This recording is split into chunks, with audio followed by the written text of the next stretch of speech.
This podcast contains adult themes and language, and some of the things that we discuss may be disturbing to some listeners. In this podcast, we discuss sexual assault, torture, race, and murder. Listener discretion is advised. Please take care of yourself.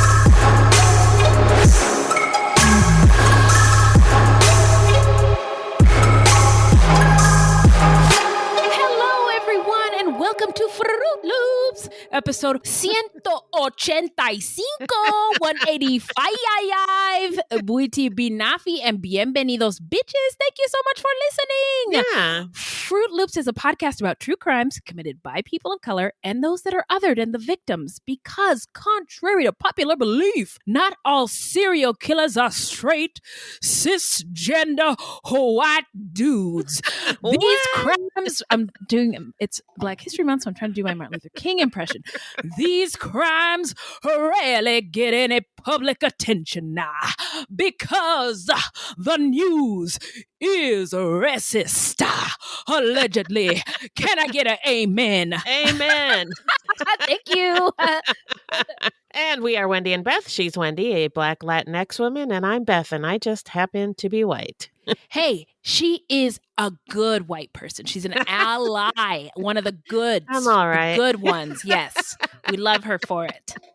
We're not journalists, investigators, or psychologists, just a couple of gals interested in true crime. Also, the opinions expressed in this podcast are just that, our opinions. And with that said, who are we talking about today, Beth? Well, this is part 2 of our story on Juan David Ortiz, a Border Patrol agent turned serial killer. So if you haven't listened to part 1 yet, go on back and listen to it, and we'll meet you right back here. That's right. Estas son las mañanitas que cantaba Juan David, el asesinato Border Patrol, and it is part 2 with me. Now, before we get into it, how you doing? I'm all right. Nothing really to report back. How about you? Things are good. So it's Black History Month, and I'm just so grateful that we moved to Georgia. So my kids have Black teachers, and they're learning about Black history in a way that they never would have if we were in Arizona. Right. So one of my son's questions on his essay tonight was, do you think Black history should be limited to 1 month? And he's just listing all these facts. Slavery lasted for 250 years. Wow. He goes, I heard him because he dictates, he doesn't type. He goes, it should be the whole year. It's the least they can do. That's my boy. A boy after your own heart. Yeah. That's right. So proud of him. So yeah, no, things are good. And Black History Month is just finding all the wonderful things to enjoy about Blackness and life. And it's great. Tell your friends. So now we're going to get into some listener letters. Well, hello, angels. I just love that sweet, sweet sound. What is in that bag, Beth? Well, we got an Instagram DM from Ronnie. Okay. What did Ronnie have to say? Well, Ronnie said that they're a teacher. Okay. And they wanted to let us know that they love what we're doing and how we do it, that we're a safe space and open in our dialogue. And because of how we speak to each other and to our listeners, they now feel more comfortable talking about and reaching out for help with their mental health. Oh, I love it. I love it. And the biggest takeaway, though, they said, is that they thought they were being an ally. It's not enough just to not be racist, but you have to be anti-racist. Mm-hmm. And they thought they were. But Wendy's Culture Corner and tips for how to talk to racist people have helped them so much. Oh, wow. Yeah. Oh, my God. I'm going to cry. Glory tear alert.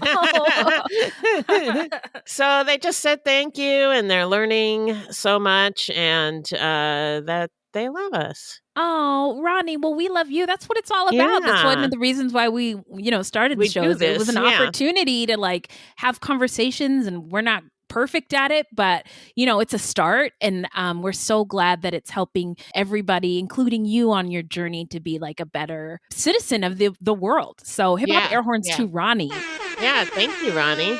Yeah. What else is in that bag? Oh, we got a Twitter DM from Tracy. Oh, what's up, Tracy? About our recent episode on Celeste Simone Carrington. Oh, yes. And Tracy worked with Dr. Alan Marks for many years. Wow. Yeah. The doc who was the surviving victim. Wow. Yep. Who was shot. Whew. Yeah. And they said that evidently the doctor came to the nursery in his hospital gown and robe to see his newborn patients while he was a patient himself. Oh, and wow. He has since retired, and he was a sweet, quiet, gentle doctor. Oh, that's beautiful. Yeah. Oh, man. Well, thank you, Tracy, for filling us in. I love Tracy. Tracy is really active with us on Twitter. And whenever we miss something, or we're like, sometimes you and I will have a dialogue and we're like, I don't know what that means. Don't fact check us. And we move on.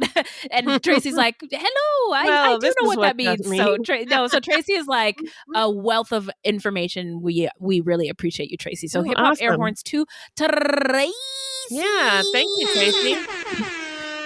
And oh my God, we got a new Patreon, and her name is Veronica B. And guess what? Woo-hoo. It's Beth's friend. Yeah, it's my friend. I met Veronica once at a pate at Beth's house, and I love her too. Be my friend too, Veronica. But we have a little tune for you. Thank you for supporting our show. Let me do the hip hop air horns now because I'm a forgetful biatch. Okay. Let's thank Veronica, baby. Let's thank for being a fruity. Let's thank Veronica B, being a patron. Let's thank Veronica. Let's thank Veronica, baby. And Veronica, thank you so much. I hope you enjoyed that. Thank you. Somebody told me a secret that you like 90s hip hop. Anyway, I hope you enjoyed it. And if you hate it, don't tell me. Also, we're going to take a quick break, and then we're going to get into the story when we come back.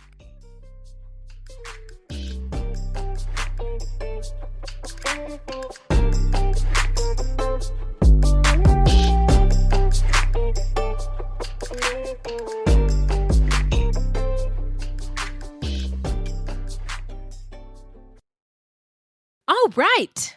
Woo. We are back. Remind us, Beth, who is our subject today? Our subject today is Juan David Ortiz, a Border Patrol agent in Laredo, Texas, who went on a nearly 2-week-long serial killing spree in September of 2018, murdering 4 women and attempting to murder a 5th. And this is part 2. Okay, so we're going to do a recap for those of y'all who tuned in last week and are like, what happened? I don't remember. So fill us in, Beth. Take us there. Well, Juan David Ortiz was born in Brownsville, Texas, where he lived with his mother and 3 younger siblings. He had a pretty normal childhood, as far as we know, and didn't get into any trouble. In July of 2001, he enlisted in the Navy and became an emergency medical technician, trained to provide trauma care during combat. Beginning at the age of 19, he served in Kuwait and Baghdad during the Second Gulf War with a platoon of Marines who called him Doc. When he was home on leave, he married a woman named Daniela, who he'd gone to high school with. In 2005, he was stationed in San Antone. In 2009, he left the Navy and joined the Border Patrol. In 2015, he and his family, which now included 2 children, moved to Laredo. By 2017, Ortiz had been promoted to the position of intelligence supervisor, but all was not well. Ortiz made comments to a Marine buddy that he felt like he was back in Iraq, going to war every day, and the Marine buddy suspected that he was experiencing long repressed PTSD. He had also started drinking heavily. In 2018, Ortiz began frequenting The Blocks in Laredo, a 4-block area on San Bernardo Avenue that is known as a hotspot for sex work. He'd ask for sex, but sometimes he just wanted to go for a drive and talk. He also told a friend that he had a girlfriend and showed him a picture of the woman on his phone. On September 3rd, 2018, the body of Melissa Ramirez, 29, was found on the side of a dirt road in a remote part of the county, 24 miles north of Laredo. She'd been shot in the head. One of the people tasked with assisting in the investigation was none other than Juan David Ortiz. Santa Maria. Hey, by the way, when we were baby podcasters when this case started, and people were messaging us like, have you heard about it? Have you heard about it? And we knew about it, was on our radar, but it hadn't concluded yet, right? There was, it hadn't been, we cover cases that are usually finalized. Somebody's been convicted, gone through trial. Yes. Yeah. So anyway, I'm just taking my mind back to that time. Back 2018. It was a very good year. Actually, pre-pandemic years. Yes. Remember?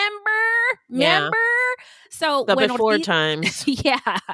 So when Ortiz's friend saw Melissa's photo in the newspaper, he was struck by her resemblance to Ortiz's girlfriend. But he convinced himself that he was mistaken because he thought Ortiz was a good guy who would never visit the blocks, let alone murder a woman. So now we're going to hop on back into the timeline. Splish splash. For 10 days after Melissa's murder, investigators made little progress. At one point, one of the investigators called in a request to the South Texas Border Intelligence Center, asking for help in finding a sex worker named Claudine Luera, 42, who occasionally worked San Bernardo Avenue and who had told others that she had an idea about who was behind the killings. Closing in. So Claudine had grown up in a neighborhood near downtown Laredo, where she and her sisters were referred to as Las Blanquitas, meaning the whiteys, because they were biracial and had light skin.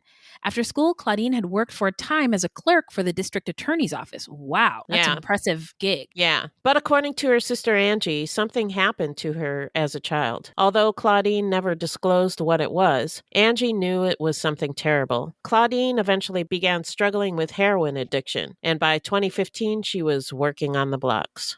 I should also say that this time, 2015, 2018, the heroin and opioid epidemic numbers were at unprecedented levels. Yeah. So she also could be a victim of that as well. Right. After Melissa was murdered, Claudine took a cab to the apartment of her eldest child, who was in college studying to become a nurse. Claudine said she was scared and wanted to leave her life as a sex worker. But within a few days, Claudine was back on the blocks. On the morning of September 13th, the day after the request for help in finding Claudine, a truck driver found Claudine Luera's body less than 2 miles from where Melissa's body had been found. She was dressed in a pink sweater and blue jeans and had been shot in the head at close range. Nearby were .40 caliber bullet casings.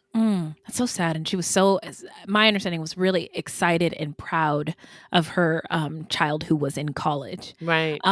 Amazingly, she had survived long enough to crawl out of the grass where she had been shot to a place on the verge of the road where she was visible. And when the driver stepped down from his cab, he saw that she was still alive. She was taken to the hospital but died later that day. The cops initially tried to keep Claudine's murder quiet. Ugh. What? Okay. Yeah. I if you are new here, Wendy hates the police. I'm a police abolitionist. They solve 2% of violent crimes. Their homicide solve rate is abysmal. They don't come until after something bad happens, and they're messy ass fucking hoes. Okay, sorry, I had to interrupt. That's all. I'm done. So yeah, I hate when they do this. Let's pretend like everything's fine. Yeah, well, because they don't want to look bad is what it comes down to. Because if they look bad, then their budgets don't grow. And their budgets are ridiculous because the illusion is that they are useful, and they are not. So. Okay. All right. Sorry. Say any word that starts with C, and I'll hop in on my cop rant. I dare you. I'm going to stay away from that. And another thing. I'm just kidding. So the police told the local news media only that a woman had died at Laredo Hospital after suffering head trauma. But reporters connected the crimes and news spread fast. Investigators searched for clues to any men who had recently picked up Claudine. They got a few more names, which they passed on to Ortiz at the South Texas Border Intelligence Center. He and his team waded through photographs. And Ortiz is like, this looks familiar. Like, can you just picture, what a that's not nuts, it's just right? a mockery of Yeah. the entire process. Anyway, he and his team waded through photographs from Border Patrol cameras positioned near the road where Claudine had been found. But Ortiz soon reported back that none of the vehicles were owned by men on the list of possible suspects. Oh my, Huh. what happened? I wonder if while he's looking at the photographs, he's looking for like any Sign evidence of himself. right? So he could pull it out. Oh yeah, 100%. I 100% Yeah. think that is what happened. Right. On the evening of September 14th, about 36 hours after Claudine's body was discovered, Erica Pena, 27, was walking San Bernardo when she saw a white Dodge Ram pickup headed her way. Pena knew the driver, who went by David. They had had several dates at his house together for months, and she liked him. That night, he was happy and talkative. She got into his pickup and he drove her to his home, explaining that his wife and children were out of town for the weekend. Once inside, they talked for a few minutes as she smoked a cigarette. At one point, Pena asked Ortiz if he knew anything about what had happened to her friend Melissa Ramirez. And I love that she wasn't afraid to inquire about this. So he told her he was the next to last person to have sex with Melissa and that he was worried investigators would find his DNA. That's when he stopped smiling and began to act weird, she later said. That's also weird that he said he was the next to last person. You know, like... Well, yeah, because if he was the last person... Well, then it's totally him. But if he was the next to last... Right, and how would he know that? Hands clean. Exactly. Yeah. And I think men underestimate women, especially women who are not in traditional positions in society, i.e. sex work. And he might have underestimated her intelligence because of her occupation. And that was his mistake. Yep. So she felt a sudden realization that Ortiz had murdered her friends, Melissa Ramirez and Claudine Luera. Overcome with sudden nausea, she burst out of the front door of the home and vomited in the driveway. Ortiz cleaned the mess with a garden hose. Saying that she was sick and needed to go to the store, they got back into the pickup and Ortiz stopped at a gas station to buy her some food. When he returned to the truck, Pena brought up her friends again. In response, he reached into a side compartment of the driver's side door and pulled out a black pistol, aiming it directly at her. Whoa, what a response. Wow, that escalated so quickly. Yeah. Wow. Like right in the parking lot. What the fuck is he thinking? Right. And, remember he's struggling with PTSD. And I think that might have, and drinking heavily. So his logic and impulse control, completely out the window. Yeah. I'm not an OG of true crime. That's totally speculation. But I think that might support why she asked a simple question and the answer was gun in the face. So Pena threw open the passenger door and leaped out of the truck. David reached out and snatched at her shirt, ripping it off as she got away. A DPS trooper also happened to be parked at the station pumping gas. Wearing only a bra, Erica ran toward him, screaming that a man was trying to kill her. But by then, Ortiz had driven away.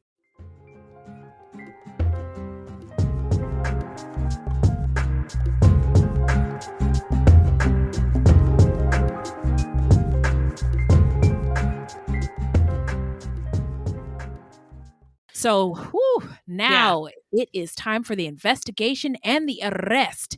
What, Beth? The trooper took Pena to the Webb County Sheriff's substation, where the Texas Rangers and Sheriff's detectives arrived to question her. She told them everything she knew and was able to show them where the man lived. The house belonged to a Border Patrol agent named Juan David Ortiz. I'm not sure if that's typical of how to handle victims of sex crimes. Take them to the station. I don't know. And question her as if she was a criminal. I don't know. It's giving me bad vibes. I don't know. I can't put my finger on it. But by the time a SWAT team broke into the house, it was empty, although they did find an arsenal of guns. Assuming Ortiz would flee Laredo, they put a bolo, a be on the lookout, on him. But Ortiz had not fled from Laredo. Instead, after he'd left the gas station, he drove to his house, loaded up on ammo, and then returned to San Bernardo. There, he picked up 35-year-old Giselda Hernandez Cantu, a mother of 4. People knew her as Shelly and has been described as quiet and seldom in trouble. Ortiz drove up Interstate 35 with Shelly for 20 minutes. Then he stopped at an overpass near a truck stop and demanded that she get out. He shot her twice in the neck, then cracked her over the head with what one investigator would later describe as a blunt object. That's a lot. Yeah. Overkill. And one source explained that it may have been because his first victim didn't die right away and struggled, and that he didn't want that to happen again. So overkill means, you don't have to watch the person that you shot suffer. Right. I feel like I don't have any smart words coming out of my mouth, but I hope you understand what I'm saying. Yeah, I do. But I don't know. It's just so weird that his first thought is to load up on ammo and go back and find a woman to kill. Yeah, but I wonder if the writing was on the wall for him at that point and he was just like, go big or go home, Yeah, but I still don't get it. Hey, look, I don't either. I have a lot of empathy for a lot of things. This particular scenario, this right here, no. So he got back into his pickup and immediately drove back to San Bernardo, where he pulled up beside two women. One of them, 28-year-old Janelle Ortiz, no relation, by the way, because they have the same last name, who was a trans woman. When Ortiz asked if either of the women would like to be his date for the evening, Janelle stepped forward. Although Janelle's family was supportive of her identifying as a transgender woman, saying her happiness was all that mattered. Across the country and around the world, transgender people, especially transgender women of color, face bias, discrimination, and violence. It's an epidemic. Mm-hmm. Limited access to education, employment, healthcare, and social services can result in higher rates of poverty and homelessness. These dire circumstances can lead some to become involved in survival sex work. Yes. Although on Facebook, Janelle used the name Nikki Enriquez is her mother's maiden name, her family said she asked everyone to call her Janelle and most commonly went by Janelle Ortiz. Janelle was the second oldest of 5 children. Her family described her as an incredibly caring person who had a lot of friends and was beloved by the local LGBTQ community. She lived in Laredo between family members' homes, hotels, and the streets. So I just admire, it took a lot for her to survive and just her spirit of not giving up in spite of the circumstances. Yeah. Being trans, being a woman of color, not having resources, and still is, full of joy and living as best as she can. Yeah. So I admire that of our fallen trans sister. So anyway, her sister Rose said she was worried about her constantly, especially when it rained and she didn't know where Janelle was. She believed Janelle was using drugs and wasn't always sure if she had a place to stay. She said she had a dream to give Janelle somewhere she could always go, where she could always be safe. Ortiz drove with Janelle 15 miles up the interstate and pulled over. He ordered her to get out of the truck and walk behind a pile of nearby gravel. Like Claudine Luera and Erica Pena, Janelle had confronted Ortiz. Her family believes that she showed courage and defiance. They were told that her last words were, quote, "If you're going to do it, then do it," unquote. Oh, man. Woo. Yeah. So Ortiz shot her in the head. Janelle was survived by her parents, 4 siblings, and numerous loved ones. He had killed 2 women in less than 2 hours on the same day. Yeah. Wow. But he wasn't finished. He headed back towards San Bernardo, but he stopped along the way at a convenience store to use the bathroom, leaving his pistol in his truck. A DPS trooper, alerted by the bolo, identified his truck and attempted to stop Ortiz as he exited the store. Another officer arrived and tried to bring down Ortiz with a taser, but missed. Ortiz sprinted south on San Bernardo and ducked into a hotel parking garage. As a SWAT team closed in on the 3rd floor of the parking garage where Ortiz was hiding in the bed of a truck, he used his phone to post 2 messages on his own Facebook page. One, quote, "To my wife and kids, I love you," end quote. And the other, quote, "Doc Ortiz checks out. Farewell," end quote. I was going to say, I mean, he's not Shakespeare. No. So. No, not at all.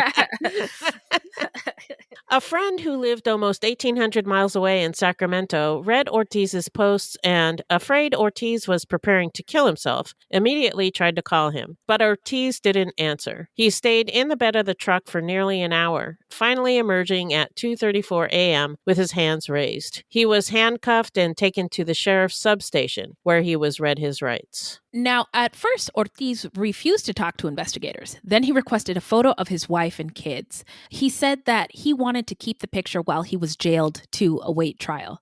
Ortiz explained that he deeply loved his family, and he wanted always to be able to look at their faces. Ortiz was interrogated for almost 10 hours. At first, he denied everything. Finally, in a matter-of-fact voice, he acknowledged that he had done the killings. Speaking in both English and Spanish, Ortiz said that he had become frustrated with the Laredo Police Department's failure to remove, quote, prostitutes, unquote, from San Bernardino, and he had decided to get rid of the women himself. Who is he to decide who gets to live the fuck or is die? This guy? Yeah, exactly. Like, and how are they less deserving to breathe the same air as the rest of us? Simply because they live differently than you, they look differently than you, or think differently than you. And this guy, he hangs out with them all the time. So what the fuck? Yeah, hypocrite much? Yes. So I hope he burns in hell. He said that when he drove along San Bernardo Avenue, quote, the monster came out, end quote, and urged him to, quote, clean up, end quote, the avenue by getting rid of the prostitutes whom he called trash, dirty, and scum of the earth. Ortiz even admitted that when he aimed his gun at Chelly Hernandez Cantu, she quietly begged him not to shoot, telling him, quote, put your life in God's hands. God will take care of you, unquote. Ortiz, unmoved, stared at Chelly and pulled the trigger. More than 150 people attended Chelly's funeral. Wow. It wasn't until Ortiz's confession that the investigators learned about a fourth victim, later identified as Janelle Ortiz. The information about Janelle was volunteered by Ortiz and, quote, surprised us completely, unquote. During his interrogation, Ortiz said that he suffered from PTSD from his deployment in Iraq and that he took prescription medication for depression and anxiety. He claimed that sometimes when he took his medications with alcohol, he would black out. Okay. Not an excuse. So that same month, a skybox with security cameras was placed along San Bernardo. Security boxes were also put in place in the parking lots of several motels in the area. The Laredo Police Department said they placed them in specific areas to offer more security to avoid car thefts as well as other crimes. The police assured the community that this was not in reaction to a serial killer. I repeat, bullshit. What serial killer? There's no serial killer. Where's Natasha Lyonne in Poker Face when you need her? Because that is bullshit. But they, quote, recognize that there is a problem with prostitution in the area, unquote. No, that's not the problem. So again, I'll get into my takeaways. Let's get into the trial, shall we? Okay. The trial was held in San Antonio and took 8 days. Prosecutors decided not to seek the death penalty after relatives of the victims said they preferred that Ortiz spend the rest of his life in prison. And my understanding is that one of the relatives had spent some time in prison and felt that it was a worse fate than death. I really admire this desire of the family not to put this man to death.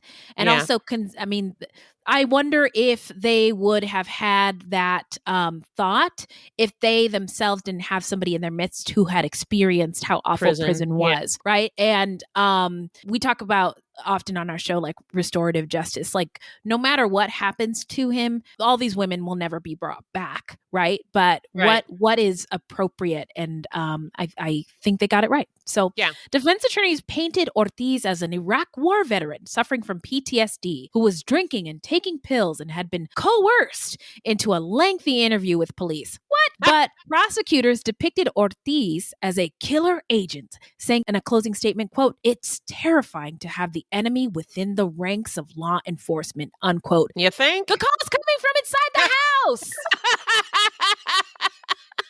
And that's what I think about all cops. I could go on. Oh, I know you could. Families of the victims attended trial dressed in T-shirts with the faces of the 4 murdered women on them, at times sobbing through crime scene photos or witness testimony of the killings. I can't even imagine. That must have been really, really, really hard. One of the trial's most dramatic moments came when Erica Pena took the stand and recounted the story of how she escaped Ortiz. From the stand, she recounted how Ortiz pointed a gun at her face and, quote, "some way, somehow, I took off running without a shirt. I'm crying hysterically," unquote. And on December 7th, 2022, so just, a couple months ago. Not very long ago, yeah. No, a jury unanimously found Ortiz guilty of capital murder. He was automatically sentenced to life in prison without parole. After the verdict, one by one, family members of the victims read emotional statements as Ortiz stood a few feet away. Ortiz kept his head down, and when the trial was concluded, he was escorted out of the courtroom by bailiffs. Speaking of scum of the earth, bye, bitch.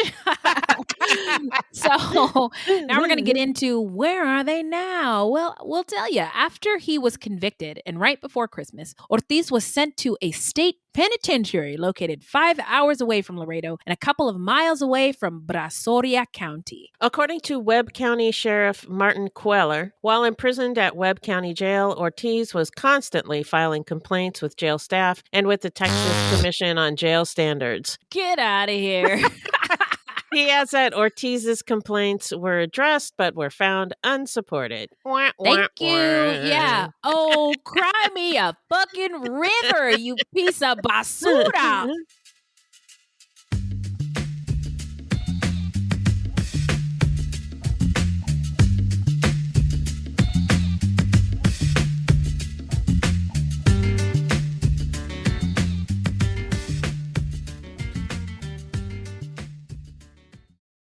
So now we're going to get into our takeaways and what we think made Ortiz snap. What are your thoughts on this case, Beth? Well, when I first started researching this story, I struggled with why the fuck this happened because it's so weird. Puzzling. Yeah. He seemed like a nice guy, but people who knew him liked him and couldn't imagine that he'd committed these crimes. Right.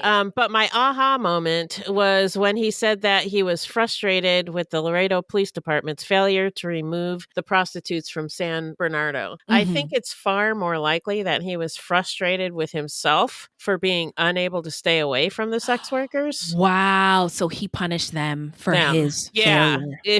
I think fuck out of here. I think somewhere in his mind he thought if he killed them all, then he would be able to stay away or something like that. Yeah. Well, how is that different from, maybe this is a stretch, but Roe v. Wade punishing women for just having vaginas. Exactly. Yeah, and, school and work dress codes where they punish women and girls for what they wear instead wearing of telling men when it's hot to keep it to themselves. Shut the fuck up. Control yourself. It's a nice summer day. I'm wearing this sundress, you son of a bitch. So it's clear that his family was important to him, yet he started to frequent the San Bernardo blocks. Why? I don't know. It's obvious that something was going wrong in his life and he was struggling. I didn't read anything about things going wrong with his wife and family, but it could have been. I don't know. Okay. But there were frequent references to PTSD and his behavior that year as he was turning towards alcohol. And I think going to San Bernardo was some sort of refuge for him. Sure.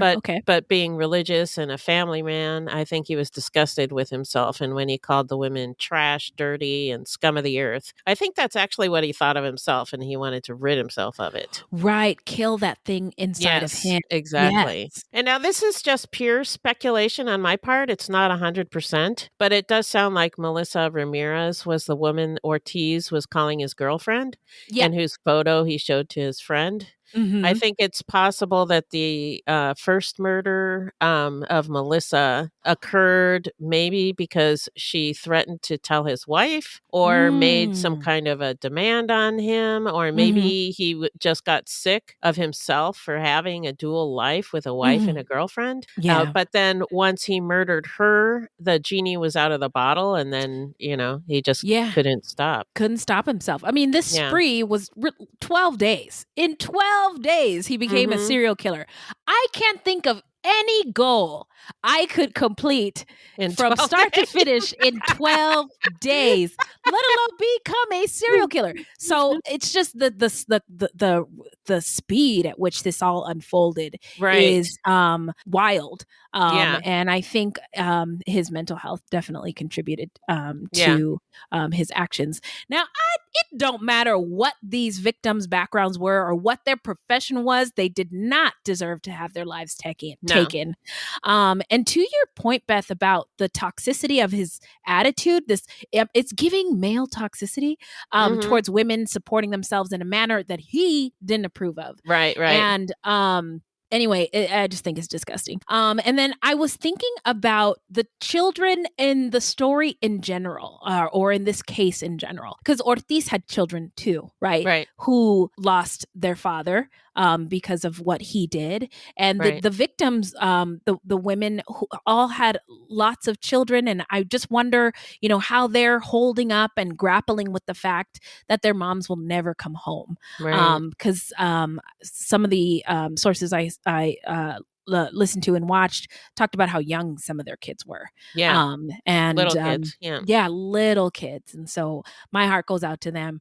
And it's interesting how addiction affected Juan David Ortiz's life in a negative way, and his pursuit of help was minimal. And that may have been because of his ego, because he was a man, because he was in law enforcement, powerful, blah, blah, blah, eat a dick. But the women who were struggling with addiction were had a desire to be better, right? They were trying to be better. And they, it's just really unfortunate that they didn't get the opportunity to keep trying. And he had all the advantages. All the resources. I mean, government health insurance, hello?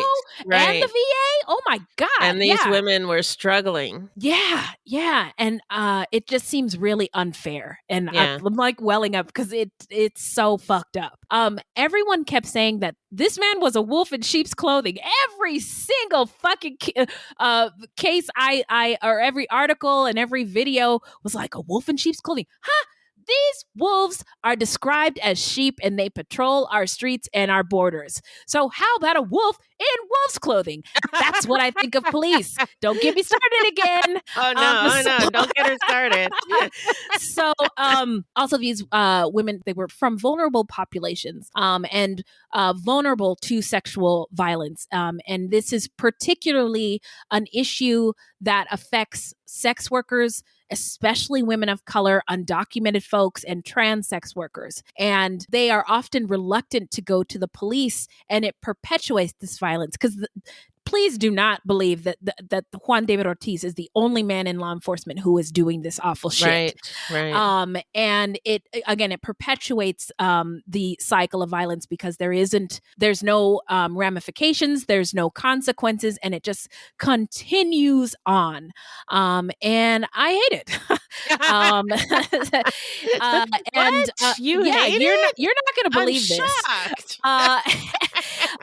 And also, one source said that he would shoot the victims while they were performing fellatio on him, which I think is extremely brutal and cowardly and violent. And if I haven't said it before, I'll say it again. American culture is violent. So I just wanted to comment on the brutality of his crimes. I didn't read anything where they said that. Well, I listened to a podcast, which I cited in the show notes. And so I heard it a couple times. So that's why I'm bringing it up. But either way, whether they were performing whatever on him or not, I think the brutality of the crimes is something that's pretty horrific. And then he not only shot them, but then dumped them like they were garbage, which, and it's just, it's horrible. And what else was I said? A career in law enforcement comes with a power trip that seems to attract a certain kind of individual who really is hungry for power and brutality. And I just think that the culture is a problem, and all of these vulnerable populations who were victims in this case will continue to be if, the culture of public safety, the people who are in charge of it, doesn't change. So yeah, it needs to change. yes, or go away. Well, now it's time to talk about how not to get murdered. If you love true crime and you don't want to die, here's a tip for you. This segment is not intended to be victim blaming. We thought of this segment because I read somewhere that a lot of people listen to true crime because they want to know what they can do to be safer. This is not meant to blame the victims. It's just learning from other people's experiences. Well, if it isn't a how not to get murdered tip, look at you. So a couple of things. These are throwbacks General. from general tips. So if possible, wear comfortable clothing when you're walking alone. High heels and tight skirts are hard to run and fight in, and scarves and long necklaces are easy to grab and strangle you with. So avoid those if you're alone and you can. Or think through how you would fight in the clothes that you have on. Would you kick off your high heels or hike your skirt up around your hips or run or kick roundhouse? Or if you walk a lot, regularly change your walking routine. Be alert to who and what is around you. Don't talk on your phone. Keep your hands free by limiting the number of things you are carrying. Maybe use a backpack or a fanny pack. And serial killers and other criminals often play on the sympathies of unsuspecting people to lure them into dangerous situations. Remember I told you about the dude who he was a confessed rapist, and he would intentionally bump into women at the supermarket. Oh, right. And whoever apologized, that was who in his mind was gonna get. So if someone asks for the time, directions, or help in or around their car, you can be courteous, but don't get close and keep it moving.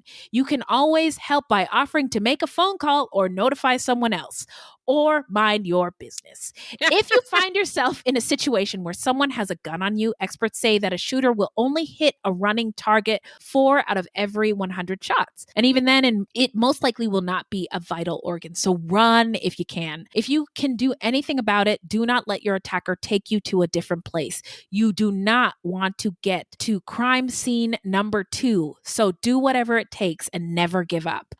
Hit the attacker where it counts. The eyes, if it bleeds, breathes, or if it breathing or breeding, that's where you remember those breeding or breathing. So the eyes, the knees, the throat, the groin are very vulnerable and good places to gouge and kick.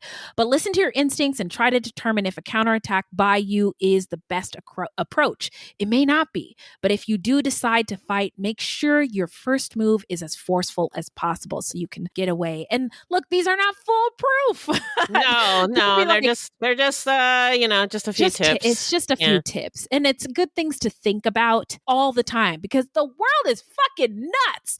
Anyway, now it's shout out time where we shout out any content by or about people of color or any LGBTQ folks or anybody othered or any true crime goodies. So boy, oh boy, I've got quite a few. I'm sorry. How long are we going?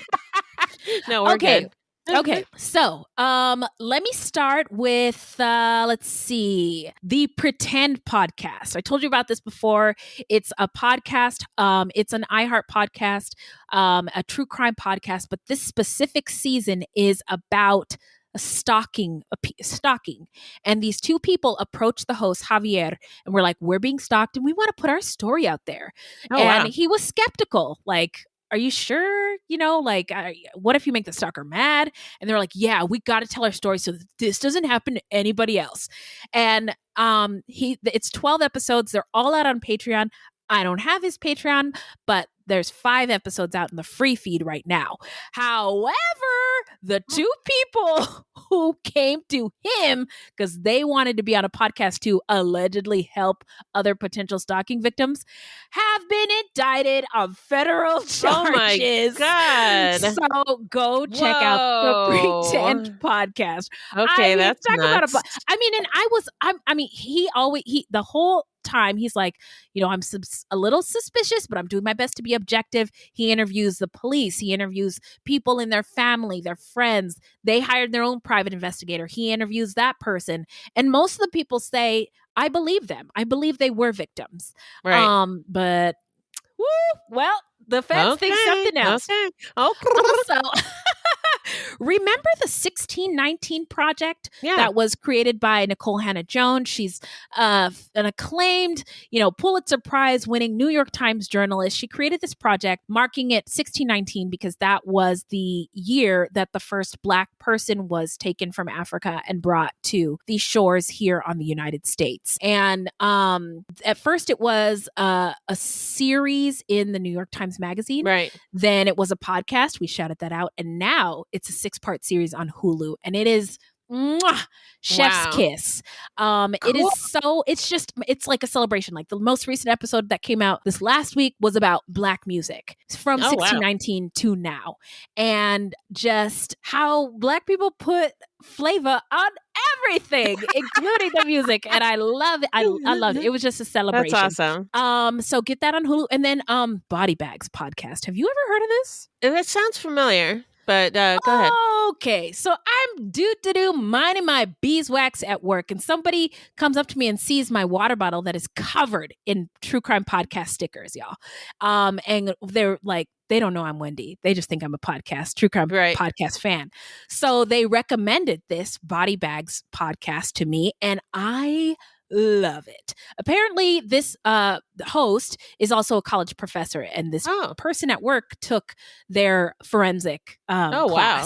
So it's hosted by Joseph Scott Morgan, and apparently he's one of the country's leading experts on applied forensics. Oh, wow. And he's on a show that we won't name. It rhymes with Clancy Space, and he's a frequent contributor on that show. What he does is he leads listeners through blood-soaked death scenes of in America. Then he goes into the autopsy room to fully understand the science behind each case. And when I say I'm salivating just thinking about it, wow. Right down your alley. Woo! Yes. So what do you got?